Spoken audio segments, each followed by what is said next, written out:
કે મારા ભાઈઓ અને મારા મિત્રો અને મારા વડીલો, તો તમને એક મારે નાનકડી વાત કરવાની છે.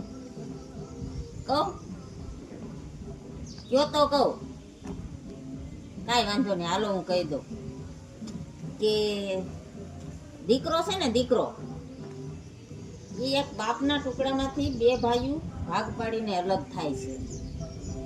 અને દીકરી વાળનો દરિયો બાપના હોવા છતાં